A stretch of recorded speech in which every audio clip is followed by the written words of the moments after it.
Most of the things you own arrived by ship.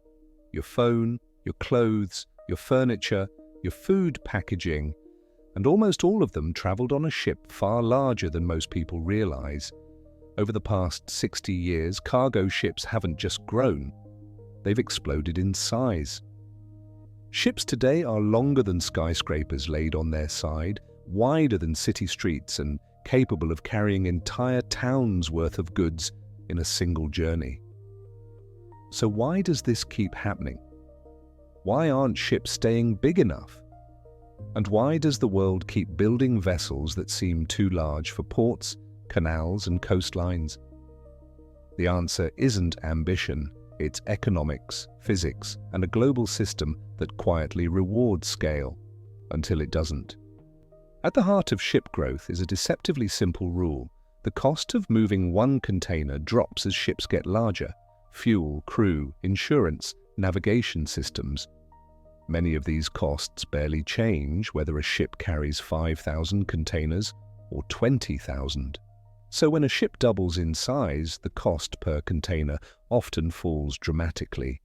This is called economies of scale, and shipping exploits it better than almost any industry on Earth.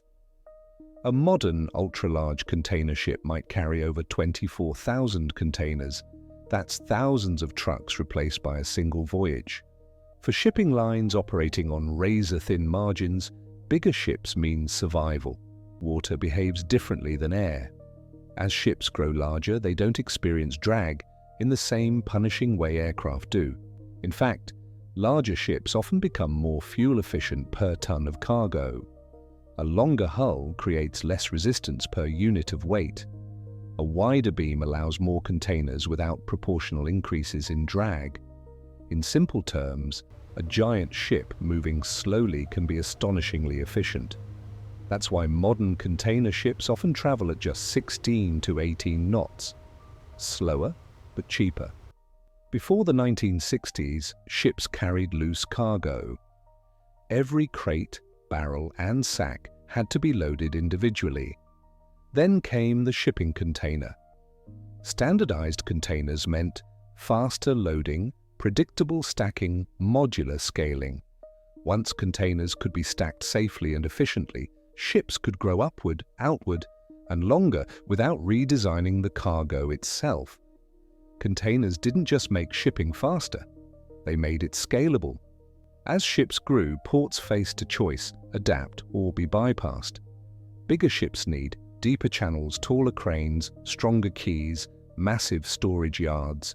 Only a limited number of ports can afford those upgrades. As a result, shipping routes consolidated. Instead of visiting many small ports, giant ships now stop at just a few megaports, offloading cargo that's redistributed by smaller vessels, trains, and trucks.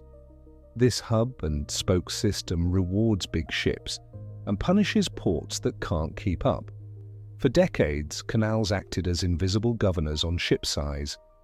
Panamax ships were built to fit the Panama Canal. Suezmax ships were designed around the Suez Canal, but when canals expanded, ships followed. The Panama Canal expansion in 2016 didn't just allow bigger ships, it encouraged them. Designers immediately pushed hull dimensions right up to the new limits. Every expansion resets the ceiling. Here's a counterintuitive outcome. As ships get larger, the total number of ships can decrease. Fewer vessels can move the same volume of goods.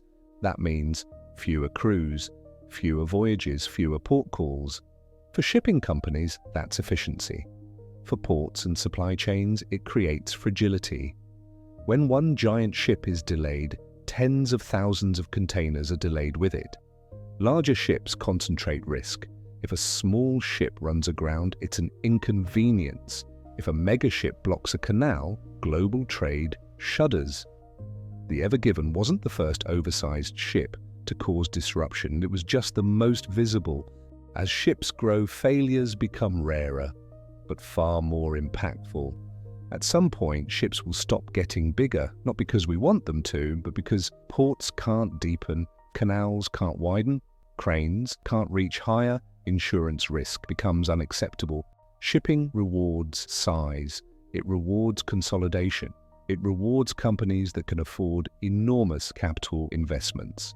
As long as moving one more container is cheaper on a bigger ship, the ships will keep growing, quietly, relentlessly, and mostly out of sight. Next time you see a container ship on the horizon, remember, that vessel represents decades of invisible pressure pushing everything towards scale. Not because bigger looks impressive, but because for global trade, bigger still makes sense.